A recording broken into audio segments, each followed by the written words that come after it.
I think for the Americans, it's a different experience because they experience maybe for the first time how Judaism is not taken for granted when you're in these countries, that you really have to make an effort sometimes, that there are kids here who live in small towns where they may be the only Jewish family.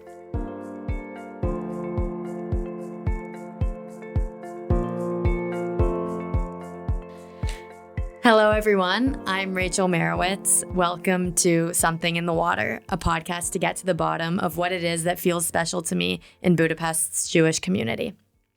I moved here in September of last year, 2024, and have been inspired by many amazing people with Jewish stories different than what I knew growing up. I want to share the lessons I've learned from them with you, so here we are starting a podcast. Each episode will be an interview with a community member, and we will explore how they define, rediscover, and reinvent their Jewish identity. Thank you for being here with me. We are recording on Tuesday, September 30th, 2025.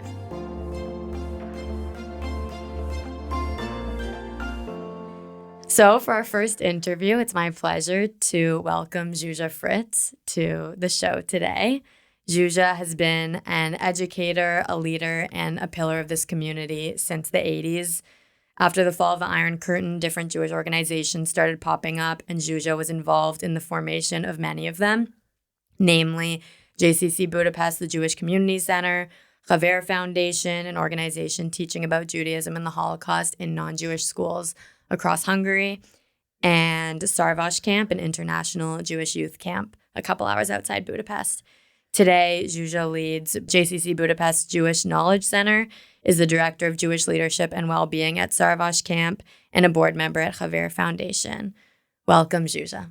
Thank you. Thank you so much for joining us today. My pleasure. Thank you for inviting me. It's really an honor. I'm looking forward to today.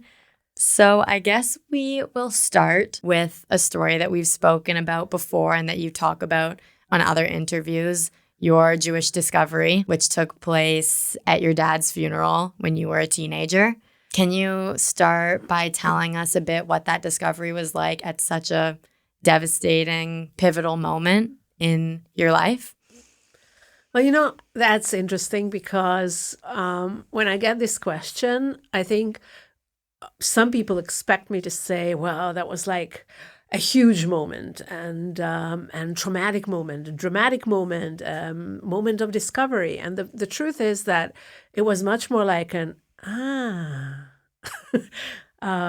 because I'm sure that on an unconscious level, I knew a lot of things. Because I grew up among Jews, four Holocaust survivors in the same apartment in the center of Budapest. So 15 years were spent in close vicinity to very Jewish people who never talked about being Jewish, who never talked about their Holocaust stories to me. And I never asked, of course, because I was a child. Or a young teenager, and you don't ask. You just live your life, discovering yourself. And probably, if I had asked, probably they would have said, yes, we're Jewish. But there was just nothing to base my question on, because it was just so much not the topic of any conversation. Religion as such was not the topic of any conversation. Because it was communism. So, one of the subjects that communism really suppressed was church, religion, not just Jewish, any kind of religion. So nobody talked about it. When we talked about it, we talked about it in silence, in hushed voices, in the corners. I actually remember a conversation, and I probably remember it because of what happened later. Okay. But I remember the conversation I had with my friends in class in second grade. I had two best friends in second grade, and one of them participated in this conversation, and another girl, we were talking, chatting in the break between classes. And then suddenly one of them asked, so what religion are you? And so one of them said, I'm Roman Catholic. And then they look at me both, and I'm like, I'm remembering my 80-year-old mind trying to find something to answer this question. And I said, I'm Protestant, probably because that, like, Roman Catholic just seemed like a far-fetched answer. Okay. We didn't have any crosses or anything in the apartment. So I said, I'm Protestant. And so later on, actually, I learned that the girl who asked the question, who said she was a Roman Catholic, was also Jewish. So, different questions, different answers. She was projecting. Yeah, she was absolutely projecting. So that's how much you had no idea. Unless you really grew up in a practicing family, then you found a way somehow, of course. But my family wasn't practicing. They hadn't practiced even before the Holocaust. They knew they were Jewish. They had a Jewish identity, but they didn't go to synagogue. Maybe just once a year on Yom Kippur they went to synagogue. So when you were in the home and you maybe just didn't know. Yeah, I didn't know. Okay. Also, that there was this woman coming to our flat once a year, and I remember her so vividly. And she was a woman with this very black hair put up in a bun on her head. Okay. And she had glasses, and she had very red lips, and she looked like a witch. And I was really terrified whenever I saw her. And she came once a year. And later I realized that she was actually coming from the community to take the community tax. So my family did pay the Jewish community tax. And she was a very Jewish looking, if you can say something like that, very Mediterranean in her outlooks. And she was like, she had this very deep voice, and I was terrified by her. So there were signs, but of course, you're oblivious when you're a child. And I had a very, very happy childhood, and I didn't really have to, they were spoiling me to death because I was the only child, the only grandchild of Holocaust survivors. So I was like really the center of attention. So when my father passed away, that was a traumatic moment for me, and I loved him really dearly, and everybody loved him. But there at the Jewish cemetery, it was more a feeling of now I kind of like understand things. Now I put the pieces of the puzzle together, and that was it. And it didn't. I pushed that away. I didn't really do anything with it for a couple of months. Okay. Until my mom told me to go to the rabbinical seminary, and that's where my Jewish journey started.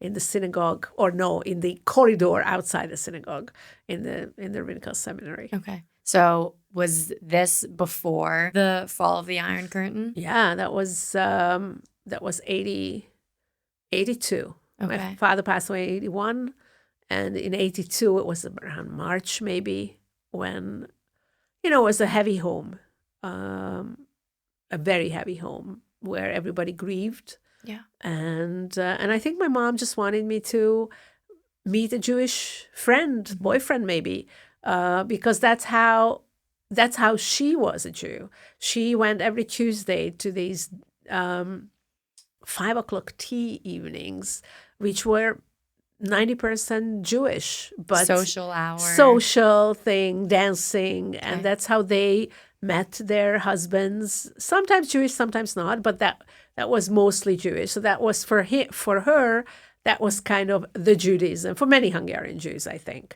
that's the Judaism. We want you to meet a Jew and marry a Jew, and the rest, like all the synagogue staff and all the knowledge and the content, that's not so important. I think many of the parents send their kids to Jewish schools not for the Jewish learning, but to be in a safe environment, to be among Jews, so to make sure there's a Jewish continuity, even if it's not a conscious thing in their minds. But I think that's what Hungarian Jews do. Nice. I guess that might be the first step. If you're going to be excited about the education and the knowledge and all the traditions of Judaism, first you need those relationships, that community to feel safe, to take the next step. Absolutely. So this a rabbinical seminary for people who wanted to become a rabbi? Yes. Okay. So the communist regime allowed Okay. certain things. It was kind of like a shop window kind of thing. So for each church, they allowed one or maximum two institutions to function. But of course, these institutions were mostly empty because no parent would encourage their children to go to Jewish school. Because that would mean that it's in the record, that maybe makes it difficult to get into universities, to get a passport, because it kind of like a scarlet letter on your forehead that you're belonging to a religion. So it was the same for Catholics and Protestants. Okay. So synagogues, churches were kind of empty, and the rabbinical seminary, interestingly, was one of the. It's a very. It has a long tradition of training rabbis, and the regime allowed it to function together with the Jewish high school, which had like 4 or 5 students every year. But the rabbinical seminary, because it was the only one in the region, actually had people who wanted to train as rabbis from all the communist countries. So the Romanian chief rabbi was trained in Budapest, the Moscow chief rabbi. And it had a director who was actually a world-famous rabbi, author, Professor Alexander Scheiber. And he gathered young people also around him. And the urban legend was that he wanted to marry his daughter. So he wanted a lot of young people to come. So I don't know if that's true, but he was just an outstanding personality. He had a sense of humor. He knew how short to talk for everyone to enjoy it on a Friday night. And everybody would come to town from the Western world and from overseas would come to his kiddush. Wow. So Allen Ginsberg, Barbara Streisand, just among the very famous who came to Friday night kiddushim, because they knew that all the Jewish celebrities who came to town, that's where they went. So it was really packed every Friday, and the young people would stand in the back, and the older people would sit around the table. And there were challah, and there was hot cacao. And Scheiber would speak for about like 20, 30 minutes. And it was, of course, after the service, so it was at the Kiddush. And then the young people would gather outside the building and go to the 13th district to a cafe. And that became my tradition also. And we were like sometimes 30, 40, 50 people in the Luna Park Cafe on the first floor. That's where we would sit. They hated us because we would sit there for hours with like just one glass of water or something like that. And that's, and that was the Jewish social circle. That was basically one of maybe the only thing, or maybe there were like 2 other clandestine things also going on in people's apartments. But like official Jewish youth activity, that was it. There was nothing else. So all the young people somehow found their way there. We must have been between like, 15, 16 up to 35, 40. And that's how I learned what it means to be Jewish. That was my first lessons, quote unquote, to understand from others who knew more, of course. It was learning in the sense that, that we talked about Jewish stuff. Yeah. But not only, we talked about everything. Yeah. It was also more and more, it was the 1980s. So, more and more it was clear that the regime will fall. So more and more it was political talk. It was Hungary talk as well. And whenever Jews came to visit, young Jews, we would all grab them and bring them along. And then we would hear about the Jewish world out there. People came from all kinds of Jewish organizations, the UJS, I don't know what else. So it kind of opened our world also to what's out there, because we were pretty isolated as communist countries from the West, and this meant a glimpse into there's a rich Jewish life out there. Sometimes people came from Israel, so it was exciting. That sounds very exciting. And we would never. I didn't enter the synagogue for many years, so I would go there, stand in the corridor, as others would do the same thing. And I'm like, I don't know what's going on there. I had no inclination to any religious stuff. because it was just not in our family. I didn't see any example of that. And later on, of course, I would, and I would start going to the synagogue, but it took a couple of years. Yeah, I get that. I think a lot of us feel very Jewish, even if we rarely step into a synagogue, just because of the people around you and the feeling around you. So at what point after this learning, this community on Friday nights in the cafe, did you start to, what did it take for you to start to feel like a Jewish person and identify Jewishly? Yeah.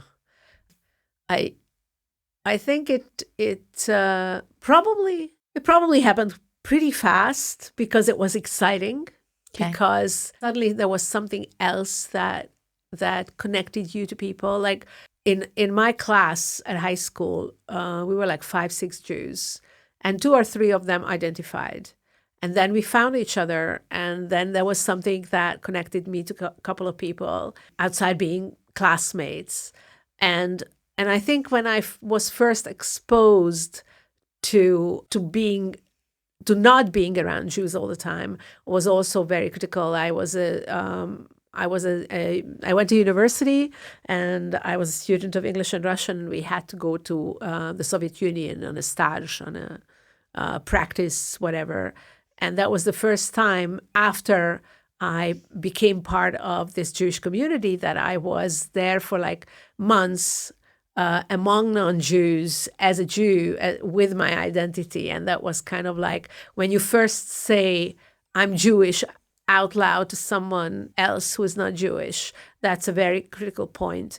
I remember I was in Vladimir, which is kind of like a small town in the Soviet Union, 3.5 hours from Moscow. And we were living in a dorm, and there was a guy, an Armenian guy, who I became very friendly with. He was very, very nice.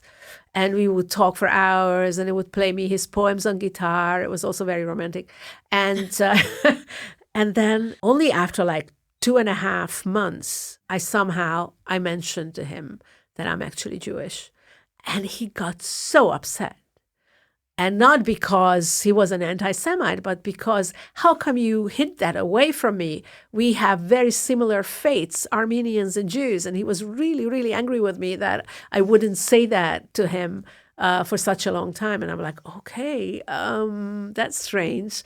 And so that's something that I remember clearly, that I don't think I ever hid my Judaism from someone that I had a closer relationship with, because I figured, no, this is something that is part of me, and it's important that they know. And after a while, it became so much 100% of my life that there was also no chance of not revealing, because everything I do is about that.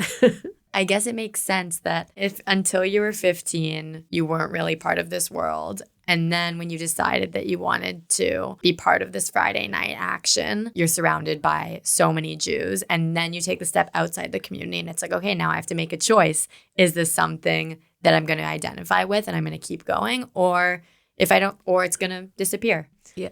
Yeah, exactly that. And I think the strongest point in my Jewish journey was when it was really like engraved in stone, was my trip to Israel, actually, which I think is very similar to a lot of people, that like the first Israel trip just makes it even stronger. And I really, it wasn't like a Zionist step. I wasn't a Zionist then. I didn't know what Israel meant. And although we lived in a communist country, my parents really loved traveling. So they really made the effort that we traveled abroad, like Yugoslavia, Czechoslovakia, like wherever you could. And so, a lot of my friends went to Israel already towards the end of the 1980s. And I felt this peer pressure that, you have to go to Israel, you have to go to Israel. Oh, okay, it's just another country. And then there was an organization by a person who made Aliyah to Israel after the war, and but he was of Hungarian descent, Evan Eliezer, and he organized these trips for teenagers and for youth. So it was organized in the framework of the Takam kibbutz movement, that you would go to a kibbutz if you were a teenager for 3 weeks, and then 1 week you will trip around Israel. And for the youth, for the students, it was 5 weeks and 1 week. And so they were looking for counselors, madrichim, to lead the groups. And I was already an English teacher, so I spoke English, which was a condition. So I signed up, and they accepted me. So I took a group of teenagers to Israel. And it was also your first trip to Israel. And it was my first trip to Israel, yes. First trip to Israel basically was, we arrived at 4 a.m, because that's when a lot of flights used to arrive to Israel from Hungary. And immediately we were put on a bus and taken to Kfar Sod, which is a small kibbutz in the Galilee in the north. And, we were there for 3 weeks. I didn't see, till then, didn't see anything else, just the kibbutz for 3 weeks, but it was wonderful. And then 1 week we went to Jerusalem, Tel Aviv, Matzada, the obligatory to Haifa. But yeah, it was just, I think, a very strong engraving that this is what I want to do. This is what I want to do with my life. How old were you when you led that trip? I was 23. Okay. So it was 1989. Very soon after, diplomatic relationships were reestablished between Hungary and Israel. And it was actually just 1 year before Sarvash opened. So I became very involved. This was the time when the first shlichim came from Israel to Hungary, when the Sochnut opened its offices, when the Joint opened its offices. And so I became involved, volunteering here and there. And this took me actually to a professional Jewish life very soon. Great. I mean, I love the sound of that Israel trip, that you have 3 weeks to just be immersed in an Israeli community. You can feel the day-to-day life. You can make friends. That's so much better, I feel like, than other trips where you just dive straight into no sleep, seeing every single thing, Yeah. It was like paradise. Let's move to talk about your professional work in the community. Maybe first, after so many years of Jewish people not having an organized community in Hungary, and all of a sudden these organizations did start popping up, I feel like people recall these times in a very special way. I wish that I could have been there to see what that early revival was like. Did it have a different feeling, special revival energy that you miss? Oh my God, yes. Yeah. No, it's look, honestly, I was also young, so it's like it's this excitement of everything is popping up, and you just learn that you were Jewish, and then suddenly it's possible to say it out loud, and there were opening of organizations basically every week, and you're meeting friends, and it's this energy of now we can do something, now we can rebuild life. I don't think that it was nobody thought about, okay, now we can rebuild life. It was just the excitement of building new things and being part of it. And I think that's very much how people felt in the general society as well, with being Hungarian again. So it was this euphoria of building and establishing and being able to be part of a community. And suddenly you see the community that in the 1980s you hardly saw, because many people did not dare or didn't know that they were Jewish. And more people started rediscovering their Jewish roots and coming to activities. And it was really exciting. Youth movements popped up, Habonim, HaShomer HaTzair, and young people were planning trips and camps. And it was just, it was very exciting. It sounds very exciting. Yes. So Sarvash Camp, were you working at Sarvash the first summer that it opened in 1990? Yes. Okay, wow. Yeah. And this past summer marked how many at Oh Sarvash? my God, I don't know, 36. 36 summers 36, at Sarvash. yeah. That's incredible. What was the original mission, vision, values of Camp Sarvash? So first of all, you have to know that I was there because I started working for JDC in June 1990. And July 1990, the camp opened. So it was Perfect kind of timing. like, Zsuzsa, you're the Jewish educator, so you go there. Okay. Nobody, we didn't had ask. no idea what. But retrospectively, I think the main mission was to establish a Jewish summer camp for kids and youth coming from former communist countries who could not build their Jewish identities because of communism, and give them an opportunity to learn about Judaism and to build a strong Jewish identity and to meet other Jews from other countries. Very simply put, that was the mission, the original mission, which in some ways still is actually. Yeah. I mean, it has more nuances now and more. I think in the meantime, leadership became a very important part of it. That the people who are trained through Sarvash become the leaders of the Jewish communities and become the people who run the youth activities and activities for people. So that changed over time, but the main mission is still there very strongly. I think even after, so many decades after communism. It was crazy to me at first to see that so many Jewish leaders in Budapest and in different cities in neighboring countries all started at Sarvash. Yeah. And when you ask these people, where would they be today if not for Sarvash? I've heard the answer many times, not here. Yeah. So it's pretty incredible. Sarvash really creates this belonging, sense of belonging, and you want to continue this in your adult life. How do you think Sarvash has shaped the standing of Hungary in the global Jewish community?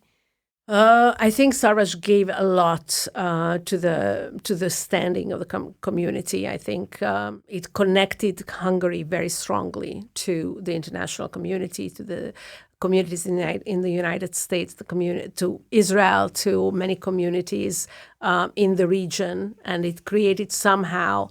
I mean, I think one of the points is that it created the Hungarian community as a very central community, but it's not only Sarvash, of course. It also, because of the numbers of this community and because of the very rare factor that it's an indigenous community, which many of the communities in the region are not. Like, these are Hungarian Jews, many generations going back, the majority of the Hungarian Jews. But Sarvash definitely gave the community a very strong international standing because of all the relations that were established through the camp.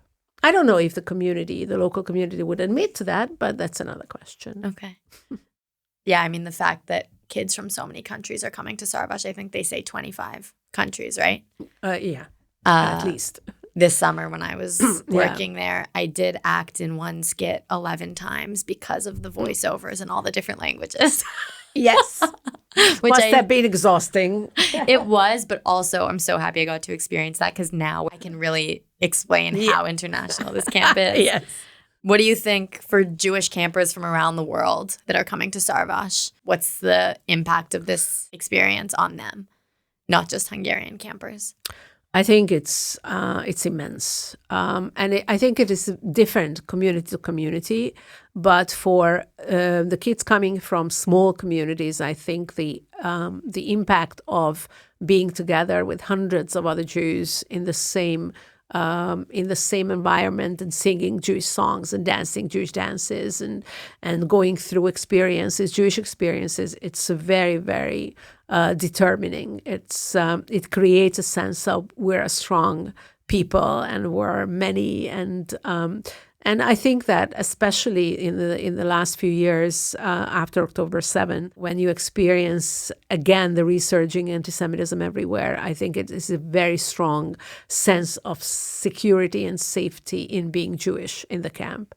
I think for the Americans, it's a different experience because they experience maybe for the first time how Judaism is not taken for granted when you're in these countries, that you really have to make an effort sometimes, that there are kids here who live in small towns where they may be the only Jewish family, that you don't have all the infrastructure of Jewish activities that you have in most of the cities in the States.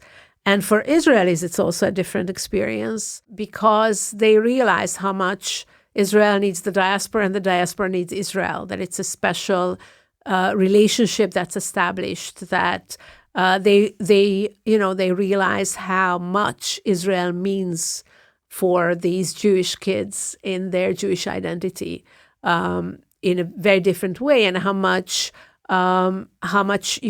actually to make steps and even to go to synagogue, which for an Israeli, that's not necessarily something that you would do because you're Jewish by being an Israeli and living in the Jewish holiday cycle. But for a kid in the diaspora, you need to do things in order to remain Jewish. So I think it's a lot of different things for the different countries, but it's definitely a sense of peoplehood when you're there jumping up and down in the dining hall to Jewish songs.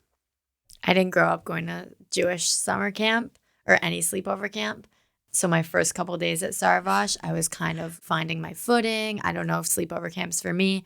By the end, I was feeling like I could do this dancing in the dining hall every single day if I had to. Yes. At the beginning, I'm like awkward. And then by the end. And it's overwhelming also. I mean, it's, and 400 people jump up and down. It's, yeah. You wouldn't believe one of my friends here who's from Kibbutz Ein Gedi. She grew up with Yaron, the Sarvash dance teacher, going to her kibbutz every year, doing the same dances with them as we do at Sarvash. Really? Uh-huh. Oh, my God. So it really is a Rikudei Am, the nation's dances. Yeah, it is. I love that. I've heard about Yitzhak Roth, who was the first camp director at Sarvash, and how he shaped the camp. Can you tell us a bit about how he shaped the camp, what he meant to you, what he meant to the community? Yeah, he meant a lot to me, to the community. He was a very unique personality, very charismatic, very like this, this image that you have of the Israeli man who served in the army. He was really like a stereotypical Israeli, okay. But also of Hungarian parents. So he spoke some Hungarian, very funny Hungarian. Okay. He had he was an educator, right? He was a Jewish educator. He was a teacher. He taught Ezrachut, which is like citizenship in Israel, and he taught Bible and history. So when he came in 91, in the second summer of Sarvash for the first time, okay. He brought with him a lot of that experience. And also, he was a shaliach, a messenger in the UK and in Canada. So he saw Jewish summer camps as an Israeli representative for some years. So he had a lot to take from, and he came with a clear vision. And he understood children very much. And he came and he had this amazing energy around him that he could make everyone jump and dance and sing and do whatever he wanted them to do. And he was also very strict. So he had rules and he would insist on those rules. So kids loved him and were afraid of him. And respected him, maybe. They respected him. A little afraid of him as well. A lot of people who went through Sarvash in those years could attest to it, that when you were in his office because you were being told off, then he would just understand how to talk to you in order for you never to do whatever you did again. But he had his huge humanity on him that he really loved every single kid. And he really made Sarvash into what it is today. He created the schedule. He created many of the camp traditions that we still do. And so he's there still in his spirit in the camp, which is great. After he died, one of the former Israeli unit heads initiated that a Torah scroll would be entered into the Aron HaKodesh in Sarvash in his memory. So there is a Torah scroll in memory of Yitzko in Beit David, in the synagogue. And every year since COVID, we have an online Zoom call on his yahrzeit when we remember him through stories. So from all this, you can see that he made a huge impact. 35 years ago when the camp started, how many kids were at camp? Today, how many kids are coming to camp? So 1990, in the first summer, we had about 160 kids each session. We had only 3 sessions in the first summer. Today we have 400 kids plus staff each session, around, sometimes more, sometimes less. So one summer you have about 1,800 people in the camp. In the first summer, we had Hungarians and a few from Ukraine. In 1991, in the second summer, we had Hungarians, Czechoslovakians, Yugoslavians, and Ukrainians. These were small groups compared to the Hungarian delegation. And today we have 25 plus countries, and not just from Eastern Europe, but we have kids from America, from Israel, from Turkey. We have Madhuhim coming from India, a couple. So it really opened up a lot and much more. I remember the 94 maybe, for the first time, suddenly there is talk of this huge Bulgarian delegation, 100 and something Bulgarians are coming. And the camp had to purchase bunk beds because it was not set for that many. So, gradually it grew. And gradually, like the vision was also its cause, that he wanted the camp to grow, to invite more countries, more people. Cool. Okay, so 36 summers later, Yeah. What keeps you going back to Sarvash? What has Sarvash done for your own identity and your own Jewishness? It has done a lot. I think I learned most of what I know today about Jewish education in Sarvash, about informal education, about community, about belonging. It really, I learned so much. Sarvash is a place where you can experiment freely with Jewish educational stuff, and you see immediately the impact. So one summer I decided I'm renewing bibliodrama from my experience that I learned somehow, somewhere. And I've been doing that ever since because it worked. What does that mean, bibliodrama? It's an activity where you teach a biblical story through drama. It's very safe and very not improvisational drama, but very simple interpretive drama, and the kids love it usually. So it's really a safe environment to test different things, and for me that was great. And I can be an educator here, or I can just be a panda bear in one of the Negev evening programs. I can talk to people and give advice. So it gave me really a lot. Sarvash always gave me the energy for the whole year, because it's more difficult when you're not in a summer camp. And there are studies about that it's that in the summer camp you intensely create a sense of Jewish belonging that then you have to keep up during the year, because there's just so much other things that come in. So it gives you like this push for the year, this energy push. Cool. I feel that. Can you put it in a thesis of what you believe the power of Jewish informal education to you is? I think, first of all, it has evolved and changed. But one of the important things is that Jewish informal education gives you the power to experiment with Judaism and find your Jewish journey in a very interactive and very enabling way, without someone imposing anything on you. It's your experimentation with Judaism in a way. And you can learn so much from others in the process. So it takes into account the group discussions, the knowledge of all the people around you, the holistic experience. And that's why it's so successful in a camp, because a camp can create a holistic experience where you kind of like model some kind of a Jewish ritual or a Jewish experience so that you're immersed into it. And then you take much more, because it's not just through your head, but through all your senses, through your whole body. It's not mine, but I really cherish it. And I told it many times to young people. In 1992, there was a Jewish educational conference in Visegrad in Hungary, where there were workshops and everything, mostly Israelis, teachers, and lecturers came and gave workshops and sessions and lectures, and it was international. So we had people from the surrounding countries, and we were the organizers. And at the end of, it was like 5 days or something, it was quite long. And at the end, there was like this closing party. And, and people, there was speeches and whatever. And when the official closing ended, one of the participants was a Ukrainian elderly man who was teaching Talmud Torah in Munkac in Ukraine.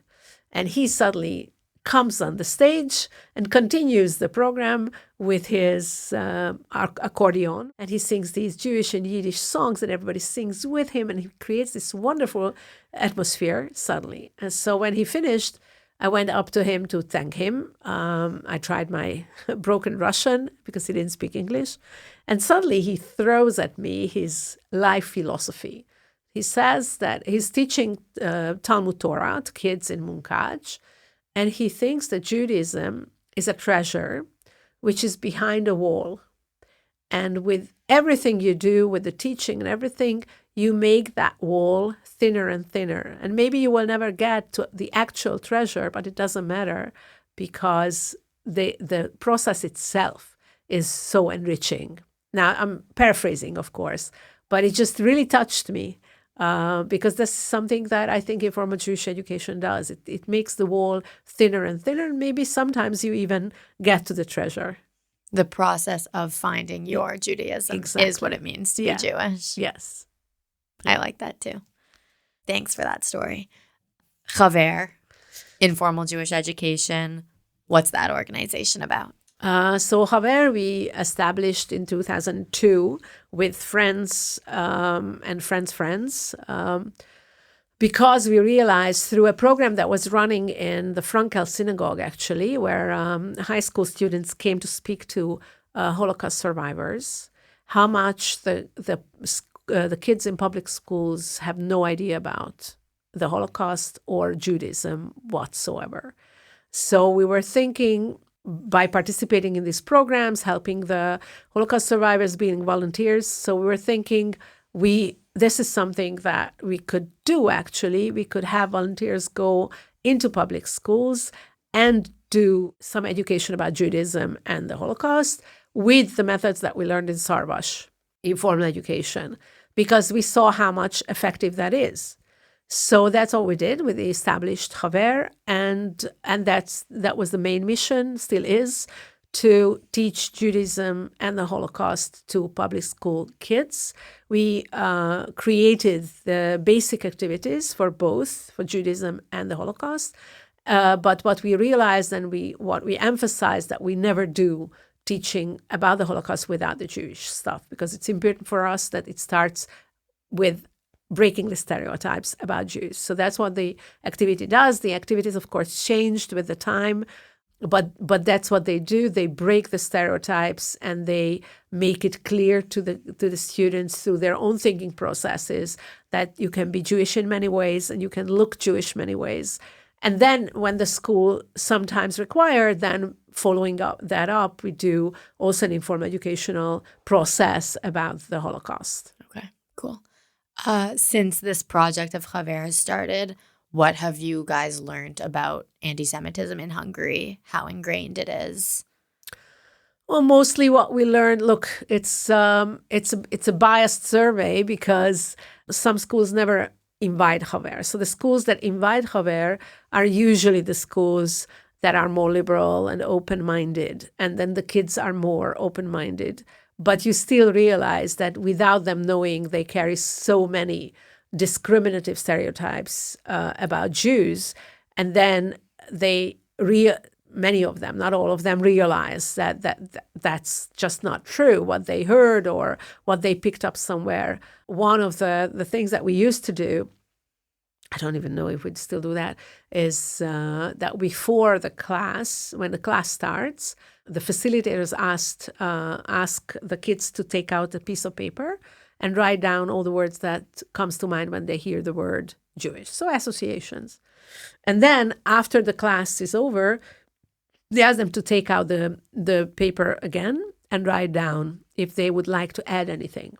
And in one of the very first classes, the addition to the associations was I realized that I have many questions about the Jews. And I think that's if that's what they realize, that they have more questions than statements about the Jews, then you already achieved your goal.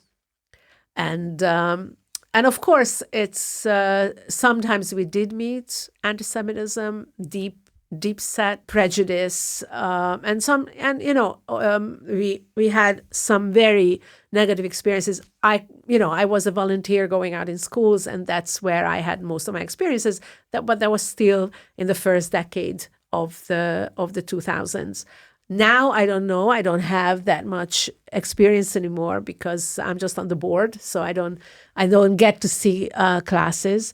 But then we had some very negative experiences meeting. Like in one class when we did the second half about the Holocaust, one of the kids asked, "So why don't you talk about the Native Americans and discrimination against them? Why do I have to listen to the Holocaust?" And we went into this debate, and it was just very bad, and nothing good came out of it. And a lot of kids in the class, because he was kind of like a cheerleader, they went with him. And we had a couple of other bad experiences, so we asked a psychotherapist friend to sit with us and help with this. And then one of the things that came out of it, that your target population are the kids who don't have a deep set prejudice yet, because that's what you want to do. You want to help them to their questions and to realize that some of the things that they think are actually stereotypical and not the truth. And you should not get involved with the ones with the deep prejudice, because you won't be able to change that within 45 minutes. Yeah. But you still have a lot of kids who didn't make up their minds, and they are the main target. Cool. So since then, Haver has widened into Haver today gives also Jewish walking tours, and is partnering with a lot of other organizations in different projects. A Serbian Haver was born from the idea of Haver, so it's growing, and I love to see that. Amazing. I love this organization too, and I think that their sort of programming would do so well in so many places in the world. Still today, like the number of people I meet who can't believe I'm Jewish, I don't look Jewish, they've never met a Jewish person, is crazy. Crazy, yes. If you can reflect on when the time that you were going into schools and volunteering and running these sessions, what did those experiences, how did they impact your Jewish identity? Very strongly. It was already 2003, 4, 5. I don't know how long it was, probably till 2005, because then I became the director and didn't have time anymore to go and volunteer. Yeah. But it was the first time in many years that I was exposed to non-Jewish questions, and also one of the things that we did was telling our own stories when we taught about the Holocaust, and telling our own Judaism, and that was okay. But when I had to tell my Holocaust story, my family's Holocaust story for the first time, I thought it's easy. My family, big part of my family survived, and whatever. And there were people in the group, in the foundation, who had horrible stories. So it's going to be easy. And then I realized, no, it's not easy at all. I felt suddenly very exposed of sharing something so personal. So it was a very important journey, and I think it was very important to be exposed to non-Jews and their stereotypes and their questions, because that's how you also, by your own answers, kind of decide for certain things that maybe you haven't done your decision yet. So when they asked me, and where would you stand? We used to have this, Judaism is this, Judaism is that, and then they had to place themselves. And where would you stand? That was a question, okay, where would I stand? So yes, it helped my Jewish journey, definitely. Cool. Once again, yeah, when you're surrounded by people that are not Jewish, it makes you think in a different way about what your Jewishness means to you. And I guess I've been lucky so far that I like that feeling. It's because I've been in safe spaces. It's a special thing. I think, what you're saying is about safety, that I suddenly felt unsafe in that environment. I'm not sure, who are these kids, what do they think and what What do are they they gonna feel? do There with was them? one particular time we went, two of us, into a car mechanic school, only boys, like 40, and we entered the classroom, and I felt so much resistance and, oh, not hatred, but resistance. And then we kind of like worked through and got to the Holocaust part, and then I'm telling my story, and I look around, and it's complete silence, open mouths, open eyes, and they were just with us. Wow. And everything changed. And I still get goosebumps. And it was that were also very important, positive experiences that really strengthened us. That's extremely powerful. Balintaz, JCC Budapest. I'm thinking now that we are actually colleagues because I work at JCC. I worked at Sarvas. Yes, okay. We are. You were the director of JCC for many years. Yes. Maybe we'll start in the same place. What was the original mission, vision, values of JCC Budapest? So in the first few years, I was just placed there. Actually, my Jewish Educational Resource Center was in the Balint. Okay. It opened in '94, and the main mission was to provide a space for the Jewish community who just came out from communism to be in a community, to experience community, to be exposed to Jewish culture and Jewish learning. And there was also a slogan, Sarvas around the year. So it was kind of like this should be the place which happens between the two summers for the Sarvas campers and madrichim. That was the original cool. mission. And how has their work and offerings, program offerings, and world that they want to create changed over time? I think it changed, actually. It has evolved significantly because the Balint in the first few years were mostly like a cultural center. Of course, it did build community, but mostly focused on, very frontal cultural things where you would hear a famous Jew like Peter Popper was one of the crowd pleasers, which always filled the JCC.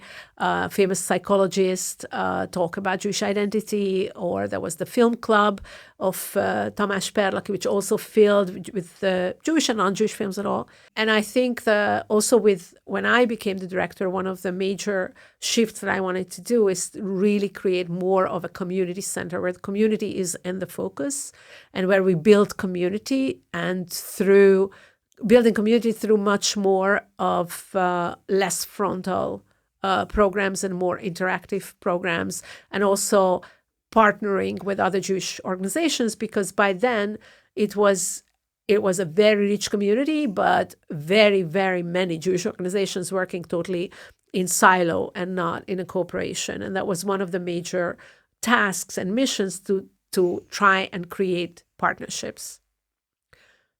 Like my example was always that it's kind of like a corridor into the community. So my purpose is not always to keep someone in the JCC, but definitely to bring into the community. And then through your experience in the JCC, you may decide to go to the Reform congregation, or you may decide to go to, to a Neolog synagogue, or you may decide that your place is not here at all. But move to Israel. Go to Israel. But you were channeled in, and you took that step because of the JCC. Okay. So for you, that's the purpose of the JCC. Yeah, it's the open doors. Okay, cool. And over the last 30 years, to what extent do you feel like the JCC has accomplished this, or what do you think the greatest accomplishment of the JCC has been so far? I think it did accomplish much of this. I think a lot of people who today are involved in the Jewish community in some ways came through the doors, quote unquote, of the JCC, whether it's Judah Fest, whether it's the Jewish Film Festival, whether it's a program in the JCC, whether it's the former fitness center, which doesn't operate anymore. because I know someone who actually did go through the fitness and became more involved in the Jewish community. So I think, yes, the JCC did achieve much of it. I think there's still a lot of Jews out there who could be brought in, but it's not easy. And we talk about 120,000 Jews in Hungary. If we talk about bringing in even 100,000, I think we're setting the goals too high, because I think there are many Jews who just don't want to identify as Jews anymore. Unfortunately, that's the case. But there's where to go. Cool. I think that probably for these organizations, it's tough to balance the outreach that you want to do and also the strengthening of the community that you do have, you know? It's also where you put the emphasis, where you put the money. Yeah. Yeah. It's not an easy job. Yeah. But I think the JCC is doing a wonderful job. Yeah. And tell us about your program that you're running tonight. I was getting, as you're talking about Sarvash and how one of the beautiful things that a camp does is that it excites all the senses from the moment you wake up. I thought it would be nice for you to tell us about tonight. Yeah, so I don't remember what's the English title for this program. We have sense? We make sense when we have sense, something like that. So basically the idea is that what I realized over the years that many of the Hungarian Jews in any generation have very little knowledge.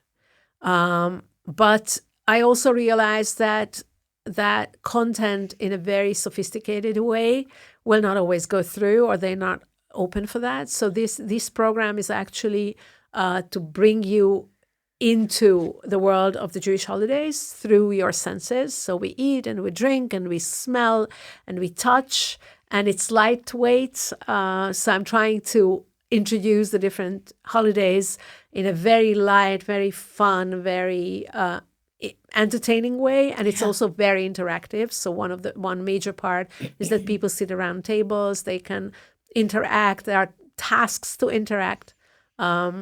It's been wonderful. I love it. I love this program. This is one of my babies, and I love it. Nice. I loved it last year when I went also. It's fun for me now to go to programs and see so many people that I know. Yeah. After a year here, that's why I couldn't go home. It's good that you did it. JCC, Sarvash, Chaver, what connects these three different organizations? Education for me. Okay. Openness, the enabling Jewish journeys. Okay. And a very open-minded way of looking at Judaism and Jewish living. What do you think has been the joint impact of Sarvash, JCC, and Chaver on the Jewish community in Hungary today, and maybe even on Hungarian society as a whole? I think the most important impact is creating a much more open community in many ways, open to different Jewish journeys. I see the Hungarian community many times as very one-sided, very, like I hear many people say, but this is not how Jews do this, and I think you do this way or that way. It's your Jewish journey. It's since emancipation, you can do Jewish in many ways, but still there is this concept of this is how it's done. And I think all the three organizations that I've been involved with show you something different. They show you that there are many ways to be Jewish, and the main point is be Jewish, find your own way, be Jewish, stay Jewish, learn about all these ways and find your own way. Mm-hmm. But it doesn't matter which one you find. The worst way is if you don't continue to be Jewish, but there are many options in front of you, and there are many different Jewish journeys. Take one. Just keep chipping away at that wall. Yeah, keep chipping away that wall, and don't judge. Like, that's non-judgmental Judaism. I would love to see. Even today, I saw a couple of days ago, I saw a post about Beit Horim running a progressive service, and somebody commenting, where are the talitot? And many times my experience that people who judge actually don't practice Judaism. It's just so that's I think that's the connecting point. Be open, be pluralistic, because the main point is that you still belong to the community, but find your own way. Nice. Thanks. And thank you for going through all the different organizations that are important to understand as we continue with this project. 30 plus years of the community at the JCC. We say that at the founding of the JCC, there were 2,000-ish actively identifying Jews. Today, more like 20,000. Yeah. How has your Jewish identity connected with and evolved alongside the community? It has evolved a lot. I've been nearing and going further away. I've been experimenting with more observant life and less observant life. I've been further away and closer to the community, always depending on whether I see these values that I said being more and more accepted, the openness and the pluralism and the enabling the different Jewish journeys that always threw me further away or closer. Okay. I think today I have a pretty defined Jewish identity, which is I'm living my own Jewish life the way I want to live it, and it might not be anything like anybody else, but this is how I see it. I also think that Judaism was very, very important for my own personal well-being for a long time because of things that I carried from my family. And the more I worked through those, the more I could actually relax into a much more relaxing Judaism. Because today I think I'm a few steps further away from what I used to be as a Jew. And that has to do with many things. It's forming, shaping. Today for me is most important is the teaching. To teach people, to show people that Judaism is a wonderful cultural heritage that you can live with and that can play an important part of your life. But also that there's just so many things that is part of it. Yeah. So today when I teach Judaism, it's important for me to use Judaism to teach the whole self with everything. And that's why I do the census program, so that it's not just in the head, but it's also everywhere else. Yeah. Okay, cool. I think that. Thanks. That's it. What do you think your greatest contribution to the Jewish community here has been so far? Can I ask that? Oh my God, my greatest contribution. I don't know. I think my energies and my lightness, my positive attitude, that's what I bring everywhere, I think. Nice. It's not something concrete.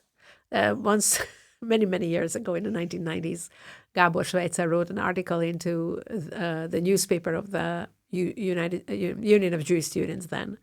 And it was about me. It was a small piece. And he called me the Ghetto Fairy. And I think that sums it up a little bit. So that's how I feel, the Ghetto Fairy. I don't know if that's positive or negative, but the fairy. But, the fairy, yes. That you can look at it always with energy and love and positivity. Nice. Even if it's very difficult. It's what you can't teach. It's what you can't teach. No. How have you had to be resilient in your Jewish identity? Have you encountered any challenges personally or culturally or politically that have made you question or rethink or fight for your Judaism? Not really. Okay. No, I was lucky enough first of all, I was really, most of my life so far I've been in Jewish circles, so it wasn't a problem. But no, never. I never encountered any challenges to my Judaism, actually, from outside. At least I don't remember any of it. The biggest challenges always came from inside, from the community, and less from outside. Or recently with the whole issue of Israel, that's a very challenging time for me as a Jew and as a Zionist. But yeah, from outside, not really. You talked about sometimes feeling closer or further to the community based on how open the community is at that given moment. And also, a couple years ago, you moved to a different city. So now you're not witnessing the day-to-day operations of this community. I'm wondering if the move has in any way impacted your Jewish identity.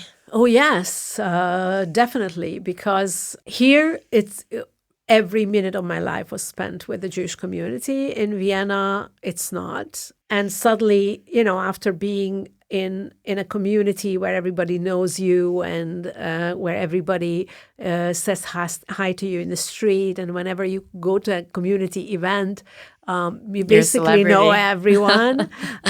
Suddenly you're in a community which you don't understand. You don't really speak very much the language of, and you didn't grow up with, and it's strange and it's different, and you don't have these steady points to grab on. So it's been challenging as a Jew in Vienna. In Budapest, I have my synagogue. If I want to go for Shabbat service, I know where to go. Where did you go here? Frankel. Okay. So for a long years, I went to rabbinical seminary, and then when Tommy became rabbi in the Frankel, I switched to Frankel. My friends went there. That's where my wedding was. So that's my synagogue. And I still sometimes teach on their online prayer service. But in Vienna, I don't have a synagogue. In the Stadttempel, the main synagogue, I don't feel anything. I don't feel at home. So I go to the reforms, but that's also not really my cup of tea, because that's not how I grew up. That's not how my Judaism was formed.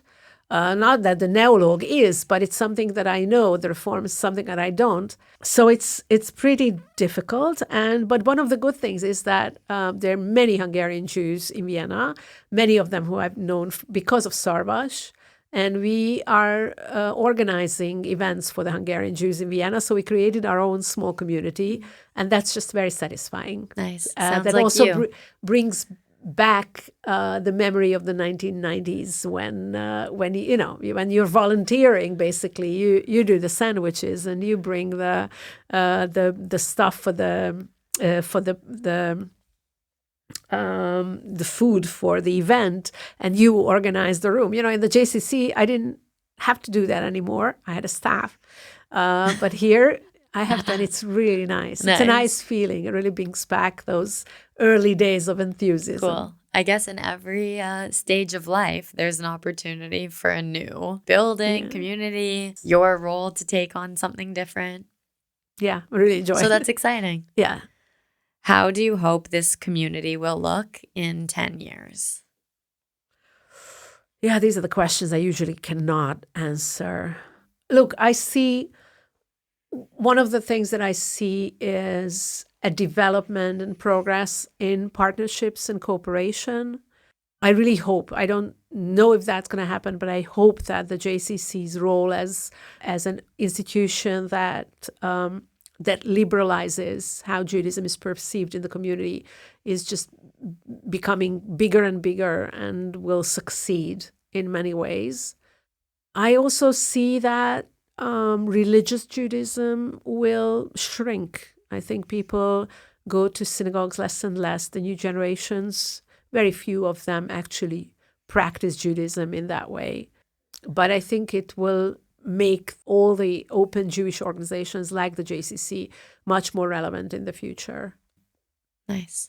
Do you have anything to say about the key to fostering inclusive, diverse, pluralistic, open Jewish communities around the world? You need leaders who speak that language, who speak the language of inclusion and pluralism in Judaism. And I think there are many in the States, there are many in the UK, there need to be more in Europe, especially in Eastern Europe.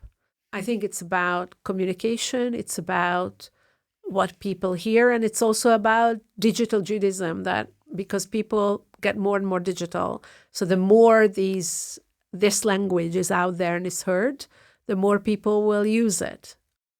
You've devoted so much of your life to strengthening Jewish identity through education and dialogue.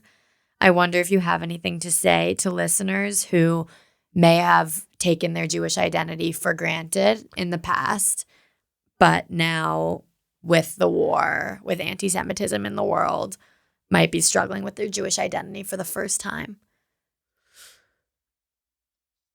What I find is that whenever I read interpretations of Torah stories, whenever I read books about Jewish stuff, and I hardly ever read anything else, Jewish fiction mostly, it strengthens me. This brings me back emotionally.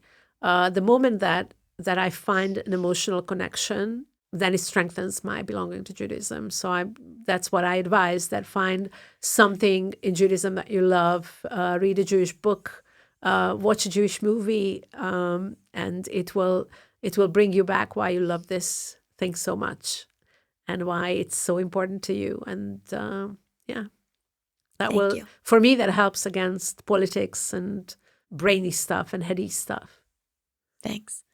Final question. This title of this podcast, Something in the Water, came after just a few months living here and feeling like there was something going on in this community that felt special to me, but that I couldn't really put my finger on.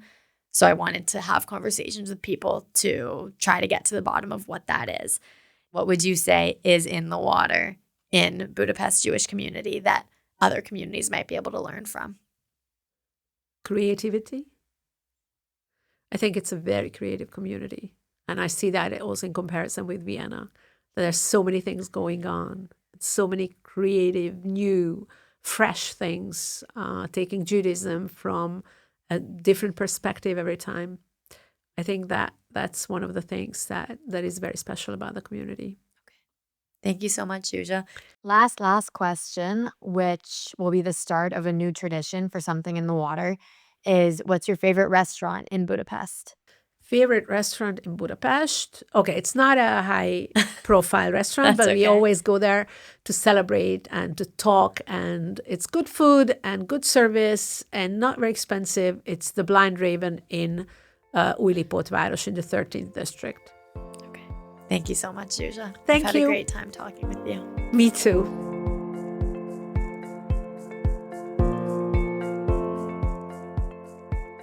I hope you liked this conversation, and if you did, look forward to what's to come because it's going to be many more conversations just like this one.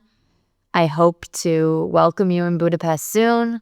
I look forward to building this project together, and see you next time.